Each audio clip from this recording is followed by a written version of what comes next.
નમસ્કાર મિત્રો, આજે સીધું ને સટમાં આપણે બાંગ્લાદેશી ઘૂસણખોરોની વાત કરવાના છીએ. કારણ કે માનનીય વડાપ્રધાન ગઈકાલે ઝારખંડમાં હતા અને એના પહેલા માનનીય ગૃહમંત્રી પણ જ્યારે જ્યારે ઝારખંડ ગયા કે પછી પશ્ચિમ બંગાળ ગયા ત્યારે એમણે ત્યાંની સરકારો ઉપર આક્ષેપો મૂક્યા કે એ બાંગ્લાદેશી ઘૂસણખોરોને માટે મોકળું મેદાન આપી રહ્યા છે. નરેન્દ્ર મોદીની નીતિ રીતિ કઈ નોખી છે. અત્યાર સુધી એવું માનતા જ રહ્યા છીએ આપણે બધા કે દેશની સરહદોનું રક્ષણ કરવું એ કેન્દ્ર સરકાર હસ્તક છે. પણ ઝારખંડમાં મોદી અને અમિત શાહ જાય ત્યારે ઝારખંડ મુક્તિ મોરચા, કોંગ્રેસ અને આરજેડી અને સીપીઆઈએમએલ એની સંયુક્ત જે સરકાર છે, જેને ઓપરેશન લોટસ હેઠળ તોડવાની એમણે ખૂબ કોશિશ કરી, ન તૂટી. પશ્ચિમ બંગાળની સરકાર, મમતા બેનર્જીની તૃણમૂલ કોંગ્રેસની સરકાર, અમિત શાહે શેકી મારી હતી કે 200 બેઠકો તો ભારતીય જનતા પાર્ટીને મળવાની છે, લકી રાખો. અને ભારતીય જનતા પાર્ટી 77 બેઠકે સમેટાઈ ગઈ હતી ત્યારે કે અમારી 3 બેઠકો હતી અને 77 થઈ. પાછા 77 માંથી પાછા તૃણમૂલ કોંગ્રેસમાં પાછા ફરવા માંડ્યા નેતાઓ. કારણ કે ઘણા બધા ED, CBI, enforcement directorate, CBI, income tax, NIA એનાથી ડરના માર્યા ભારતીય જનતા પાર્ટીમાં જોડાયેલા હતા.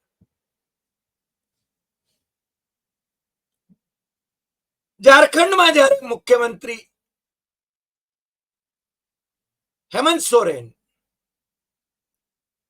એમને ઓફર મળી કે ભારતીય જનતા પાર્ટી સાથે તમે સરકાર રચીને એનડીએમાં આવી જાઓ, અને હેમંતે નન્નો ભણી દીધો, ત્યારથી એ દાઢમાં છે, મોદી શાહની દાઢમાં છે. અને બાળકને પણ સમજાય કે દેશની સીમા રક્ષા કરવાની જવાબદારી ભારત સરકારના સંરક્ષણ મંત્રાલય તેમજ ગૃહ મંત્રાલય હસ્તક છે. બોર્ડર સિક્યોરિટી ફોર્સ એ કઈ હેમંત સોરેન હસ્તક નથી. બીએસએફ, આર્મી એ કઈ હેમંત સોરેન હસ્તક નથી. પણ નરેન્દ્ર મોદી અને શાહ એવું માને છે કે લોકો તો મૂર્ખ છે, એમને આપણે ઉઠા ભણાવીએ અને માની જશે.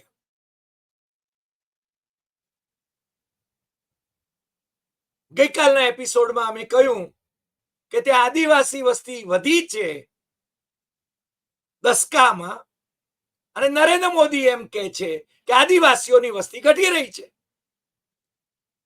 આપણે તો સરકારી આંકડા જ આપીએ છીએ, આજે આપણે સરકારી આંકડા લઈને જ બેઠા છીએ. તથ્ય અને સત્ય.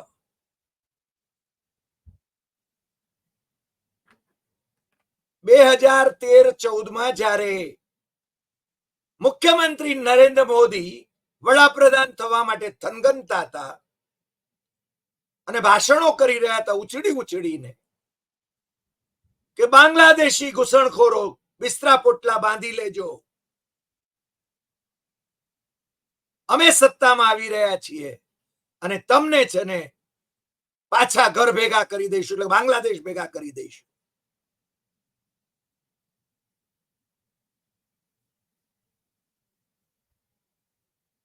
મોદીનું એવું છે કે ગાજા મેઘ વરસે નહીં, શેખી ખૂબ મારે. અમારી પાસે સત્તાવાર આંકડાઓ છે, એ આંકડાઓની આપણે વાત કરવાના છે. કેટલા બાંગ્લાદેશી ઘૂસણખોરો ભારતમાં વસે છે અને કેટલા બાંગ્લાદેશી ઘૂસણખોરોને નરેન્દ્ર મોદીની સરકારે ડિપોર્ટ કર્યા અને અગાઉની સરકાર ડોક્ટર મનમોહન સિંહની સરકારે કેટલા બાંગ્લાદેશી ઘૂસણખોરોને ડિપોર્ટ કર્યા એના આંકડાઓ પણ જે સંસદમાં મૂકવામાં આવ્યા છે એ આંકડાઓની વાત આપણે કરવાના છે. મારી પાસે ઈડસા, હવે એમણે મનોહર પર્રીકર ઈડસા એવું નામ આપ્યું, એ જે કેન્દ્ર સરકાર હસ્તકની સંસ્થા છે એનો બાંગ્લાદેશી ઘૂસણખોરો અંગેનો મોનોગ્રામ પણ છે. પણ આપણે છે ને આપણો એપિસોડ બહુ ટેકનિકલ બનાવવો નથી, તમને અને સામાન્ય બાળકને પણ સમજાય એવી ભાષામાં જ આપણે વાત કરીએ છીએ. મોદી અને શાહ, પહેલી વાત તો એ છે કે લોકોને મૂર્ખ બનાવી રહ્યા છે કે ઝારખંડ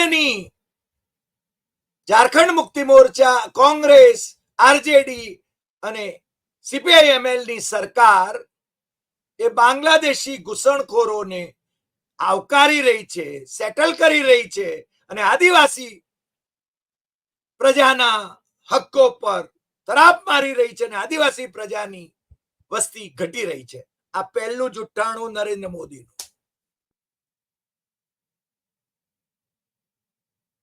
બીજું જુઠ્ઠાણું કે બોર્ડર સાચવવાની જવાબદારી એ કેન્દ્રની છે અને હમણાં જે બાંગ્લાદેશમાં ઘટનાક્રમ બન્યો અને બાંગ્લાદેશના વડાપ્રધાન એ તાનાશાહ જ હતા, આમ તો વિપક્ષોને જેલમાં નાખીને જીતતા રહ્યા, એ શેખ હસીના અત્યારે નરેન્દ્ર મોદીની કૃપાથી દિલ્હીમાં શરણ લઈને બેઠા છે, પણ નરેન્દ્ર મોદીની તાકાત નથી કે એમને રાજ્યાશ્રય જાહેર કરે. ક્યાં સુધી એ રહેશે દિલ્હીમાં ખબર નથી, પણ એ શેખ હસીનાએ કહ્યું હતું, એમની સરકાર હતી ત્યાં ત્યારે, કે અમારો બાંગ્લાદેશી નાગરિક કોઈ ઘૂસણખોર ભારતમાં વસતો નથી. નરેન્દ્ર મોદી એમને અહીંયા રાખ્યા છે દિલ્હીમાં, કારણ કે બાંગ્લાદેશમાં સત્તા પલટો થયો અને આ જે ઘટનાક્રમ બન્યો એ ઘટનાક્રમ દરમિયાન નરેન્દ્ર મોદીની સરકારના મંત્રીઓ, સાંસદો, નેતાઓ, નરેન્દ્ર મોદી સ્વયં એ બાંગ્લાદેશના હિન્દુઓની સુરક્ષાની વાત કરતા હતા અને એ હિન્દુઓ ત્યાંથી ભાગીને ભારત આવવા માંગતા હતા ત્યારે બીએસએફ ને ઓર્ડર કરી રહ્યા હતા કે કોઈને ઘૂસવા દેતા નહીં. અમે ખોટું બોલતા હોઈએ તો કેજો, પાછા કરી દેસાઈ આ ખોટી વાત છે. મારી પાસે કેન્દ્ર સરકારની આ સૂચના અંગેના નક્કર સમાચાર છે. એટલે હિન્દુ હૃદય સમ્રાટ નરેન્દ્ર મોદી એ બાંગ્લાદેશનો પીડિત હિન્દુ એ ભારત પ્રવેશ કરવા માંગે આવા સંકટના સમયે તો બીએસએફ ને આદેશ આપે છે કે એમને ઘૂસવા નહીં દેતા, આર્મીને આદેશ આપે છે કે ઘૂસવા નહીં દેતા, અને એમ કે છે પાછો કે ઝારખંડમાં બાંગ્લાદેશી ઘૂસણખોરોને આવકારે છે. પેલી બાજુ મમતા દીદીને બદનામ કરવા માટે એમ કે છે કે બંગાળમાં બાંગ્લાદેશી ઘૂસણખોરોને આવકારે છે અને એમાં પાછા ઘૂસણખોરો એટલે મુસ્લિમો એમ પાછું કે છે. ખરેખર તો હિન્દુઓ પણ છે ને મુસ્લિમો પણ છે. Bangladeshi nationals are Bangladeshi nationals. ચૂંટણીમાં જીતવા માટે જે કઈ ઊંધું ચત્તું કરવાનું હોય એ કરી રહ્યા છે. હવે આપણે સંસદમાં એમણે જે આંકડાઓ મૂક્યા એની વાત કરીએ. ભાઈ શ્રી નરેન્દ્ર મોદીની સરકારમાં ગૃહ રાજ્યમંત્રી હતા કિરણ રિજિજુ. એમણે નવેમ્બર 2016 સંસદમાં નિવેદન કર્યું છે. રાજ્યસભાને લેખિત જવાબમાં એમણે જણાવ્યું છે કે ભારતમાં 2 કરોડ એટલે 20 મિલિયન ઇલીગલ બાંગ્લાદેશી માઇગ્રન્ટ્સ રહી રહ્યા છે. અને પેલા શેખ હસીનાબેન જ્યારે વડાપ્રધાન હતા ત્યારે એમની સરકારના મંત્રીઓ પણ કહેતા હતા કે અમારો કોઈ બાંગ્લાદેશી નેશનલ એ ભારતમાં ઘૂસણખોર તરીકે નથી. અને નરેન્દ્ર મોદીએ ક્યારેય એમની સાથે આ મુદ્દો છેડ્યો નથી એવું પણ એમણે કહ્યું છે. કારણ કે અમે ઢાકા ટ્રિબ્યુન અને ડેલી સ્ટાર જે ઢાકાના 2 મુખ્ય અખબારો છે એ નિયમિત રીતે વાંચીએ છીએ. સમજાય છે કઈ?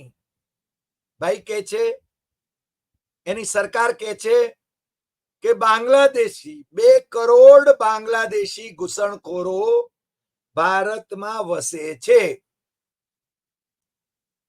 અને ખડિયા પોટલા બંધાવાના હતા ભાઈ. એ ભાઈએ કેટલા ખડિયા પોટલા બંધાવ્યા એની આપણે વાત કરીએ.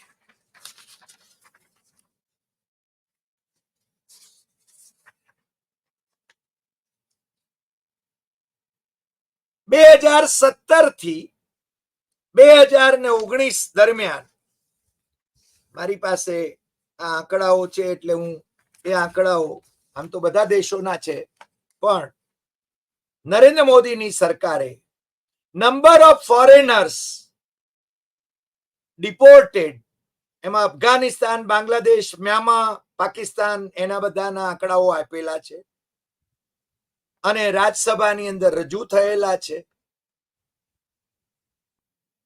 4 માર્ચ 2020 2017 નરેન્દ્ર મોદીની સરકારે માત્ર 51 બાંગ્લાદેશીઓને ડિપોર્ટ કર્યા. 2018 445 બાંગ્લાદેશીઓને ડિપોર્ટ કર્યા એટલે કે એમના દેશમાં પાછા ધકેલ્યા. 2019 299 બાંગ્લાદેશીઓને ડિપોર્ટ કર્યા. હવે આ એમના આંકડાઓ છે અને આ આંકડાઓ એ મિનિસ્ટર ઓફ હોમ એને પૂછવામાં આવ્યા હતા એ વિજય કુમારે અને એનો જવાબ નિત્યાનંદ રાયે આપેલો છે જે રાજ્ય કક્ષાના ગૃહમંત્રી હતા. 3 પાનાનો આ જવાબ મારી પાસે છે સત્તાવાર રીતે જે છે એ. હવે આની સામે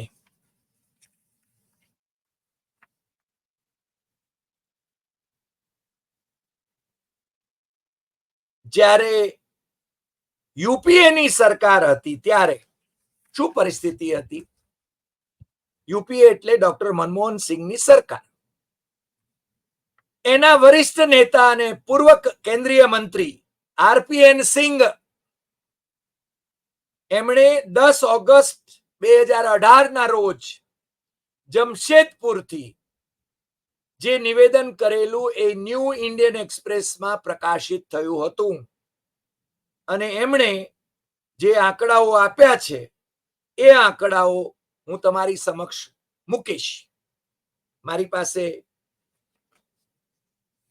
લોકસભામાં મુકાયેલા આંકડાઓ પણ છે પણ આ ભાઈશ્રીનું વિશેષ મહાત્મ્ય છે કારણ કે આરપીએન સિંહ એ આમ તો કોંગ્રેસના નેતા હતા. કોંગ્રેસની સરકારમાં એ મંત્રી પણ રહ્યા કેન્દ્રમાં અને પછી એકાએક એમનું હૃદય પરિવર્તન થઈ ગયું એટલે ભારતીય જનતા પાર્ટીમાં જોડાઈ ગયા અને આજે ભારતીય જનતા પાર્ટીના રાજ્યસભાના મેમ્બર છે. આ ભાઈશ્રીએ ઓગસ્ટ 2018 ના રોજ બહુ સ્પષ્ટપણે કહ્યું છે કે બીજેપી ની ગવર્મેન્ટ એટલે કે મોદીની ગવર્મેન્ટ, આમ તો એનડીએ ની ગવર્મેન્ટ કહેવું જોઈએ, પણ એ બીજેપી ગવર્મેન્ટ જ કેવડાવતા હતા. BJP government at the centre has reported only 1800 Bangladeshi infiltrators since 2014. સત્તામાં આવ્યા પછી એમણે કુલ મળીને 1800 બાંગ્લાદેશી ઘૂસણખોરોને ડિપોર્ટ કર્યા.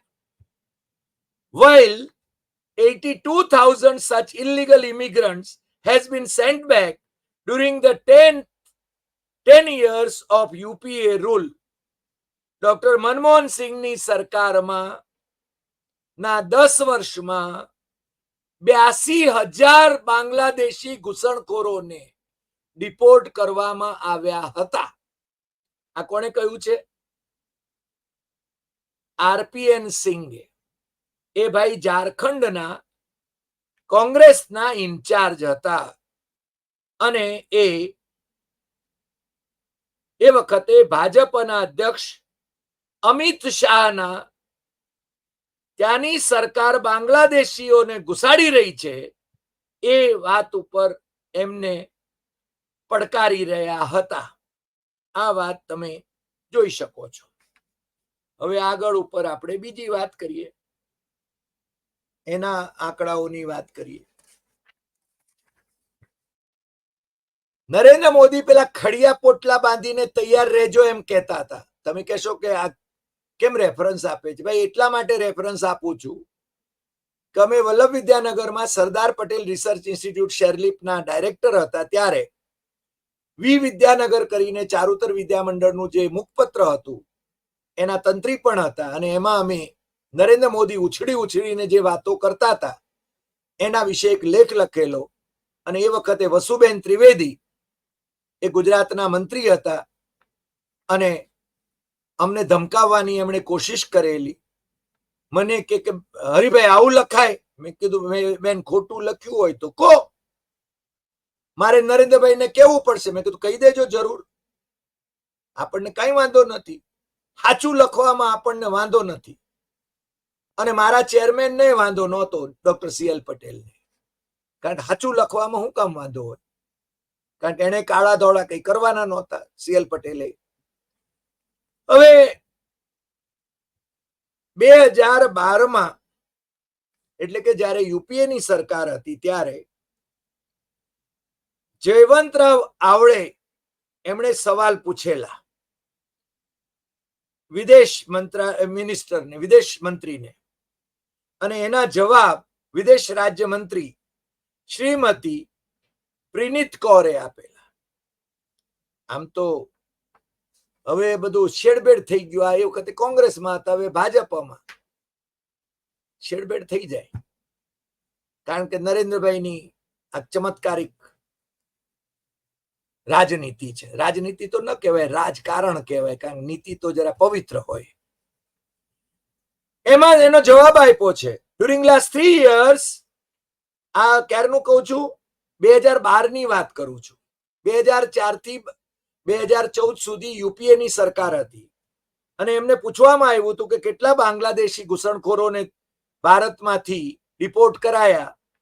તો એમણે જવાબ આપ્યો હતો, 3 વર્ષનો હિસાબ માંગ્યો હતો, એટલે 3 વર્ષનો જવાબ આપ્યો હતો.